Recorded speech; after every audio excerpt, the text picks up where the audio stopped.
Hey guys, it's Rachel. I'm still full of a cold, so I apologise for that. It is Thankful Thursday, and as always, you've got me.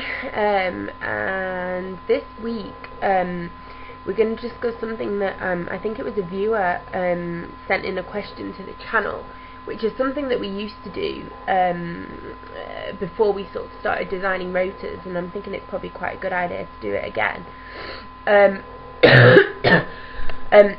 Excuse me. The viewer basically asked us to look at what she called the perfect recovery, and what she'd basically said is that she was in recovery, but she found it very easy to kind of beat herself up about not doing recovery the right way, or not really being in recovery, or having this expectation that she should be doing an awful lot more. And for me, and I know for a lot of the others, that was a really kind of interesting area, because I do work with, through my self-help group and contact with other people, who will just make a comment to me and say, well, I'm not really trying hard enough, or I should be doing more. And I just kind of turn around and I'm just like, but you are doing things, you are making changes, and you are putting an effort in. And it's like, people with eating disorders generally find are very self-critical anyway, and I guess if you combine that with like trying to recover, there will be an expectation that you need to do it perfectly, and that if you're going to do it, you want to do it to the best of your capabilities. And it's just another pressure to put on yourself, really, and it's understandable. I can relate to that, I'm sure plenty of you can. That perfectionist need within you is going to drive you to want to do everything perfectly, to not just be good enough, but to be wonderful at everything. And the reality is, with recovery, as with most things in life, is that all we can do is what we can do, and that stands for academics, sport, whatever it is that you have a passion for. We can only do what we can do. Everything doesn't have to be perfect all the time. And I don't know, something I love doing is taking pictures, but sometimes they're really crap. And it's about accepting that sometimes you're going to be overly critical of yourself, and then you might look back over something like a couple of days later and be like, why was I beating myself up about that? Because we have this expectation on ourselves. With recovery, I think there's kind of positives actually to having that pressure, and obviously there's negatives. In a positive sense, the fact that we want to put so much energy and motivation into recovery, the fact that we really want to do this, that we want to do it to the best of our ability, is a huge motivator. It makes us challenge a lot of our different behaviours. But on the negative side of that, it almost also makes us not feel good enough. It makes us feel like, what is the point when I'm not able to achieve anything? What is the point in me fighting this if I go one day without, I don't know, binging and purging, but then I go straight back to it the next day?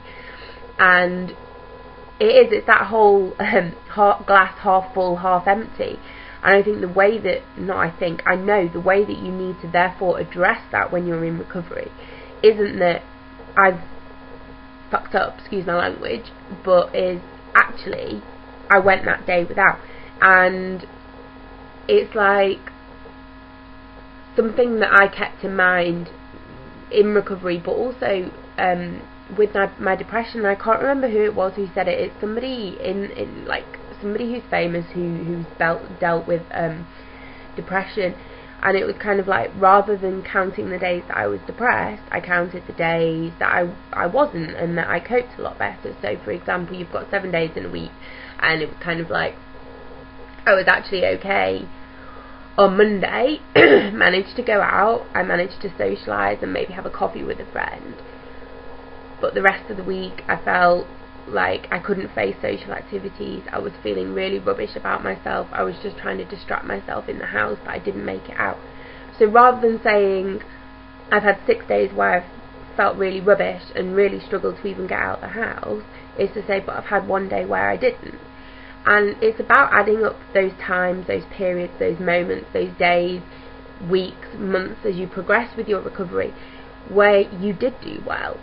And at the end of the day, recovery can't be perfect, because if we didn't have our moments again, how would we ever learn? And so you might go a month without self-harming and then self-harm. So rather than saying, oh, what's the point, I've just self-harmed again, you need to really, really look at a period of time that you didn't do that. And so that's what stands with eating disorders, really, is that this is a journey, and it's a really, really difficult one. What I always say to people, and this comes from personal experience and was something that I found really difficult to do, is to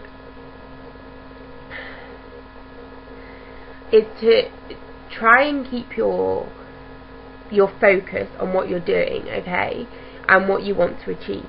And if you do slip, which you're not gonna just like wake up one day and be like, oh, I'm going to recover and it's just going to be perfect and I'm just going to wake up and everything's going to be fine, I'm going to be able to eat normally and accept myself and all the rest of it. It's a slow process. And so if you do slip up, if you can't do as much one day as you did the day before, that you need to not criticize yourself, but it's kind of like the attitude of, oh well, never mind. It needs to be there, but not to the point that you become complacent, but to the point that it does motivate you to keep moving. But if you beat yourself up so much that you feel guilty, well, that's probably going to make you use behaviours even more, because you feel really rubbish about yourself. So my advice there is that you have to feel, consider what happened, think about, well, why did I just use that behaviour, what's kind of going on there, why is this past week have I used behaviours more, and not just go, oh well, and let it go, and sort of think, right, what's been going on, can I kind of note down what's been going on, can I have a think about, what could have triggered this, even if you can't find anything that triggered it, is it just a moment that you were having, because there's so many factors that lead to us using behaviours. I mean,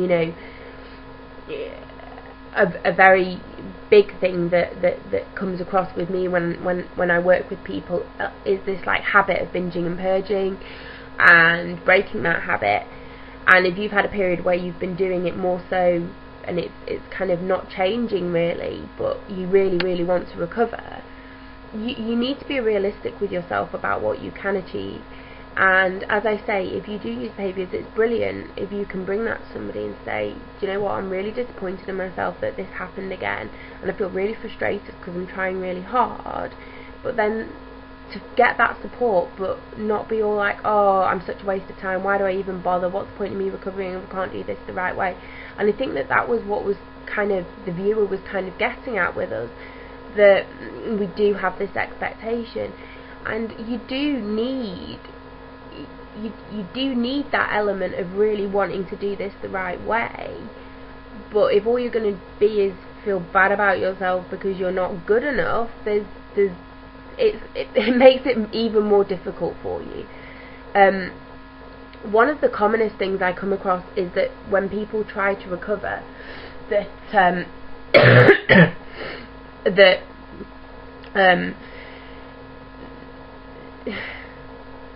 it's not so much that they think it's going to change overnight, it's more that they get frustrated with themselves, that when they're fighting really, really hard, and I know a lot of people who I work with who fight so hard and they get so frustrated at themselves, and to an extent that frustration is good because it's power, it's motivation, it's determination to really want to change this. But as I said earlier in the video, you can't just wake up one day and this be magically changed. It doesn't work that way. And so be open with other people and get perspective really. you know, from people who've kind of been there, done that, kind of like us guys on the channel, you know, we have been experiencing, some people are still in recovery, you know, others like myself are like recovered, and we do kind of know that journey, we do know those ups and downs, we do know how difficult it is. And if you need some perspective on, hang on, is this like me slipping up, or is this me like having slipped through recovery, or is this me like really fully relapsing? And I think it's very difficult to measure. I'm thinking of one person in particular who uses behaviours an awful lot, but the mindset is there, this desire to recover, this want, this need, this kind of passion to change and passion to recover, and yet the behaviours aren't. And sometimes that is the case, and that's sometimes when you really need to get the other support, whether it's professional or other, because what can happen if you're using behaviours more and more is that your head, sounds really obvious, like starts to become more eating disordered.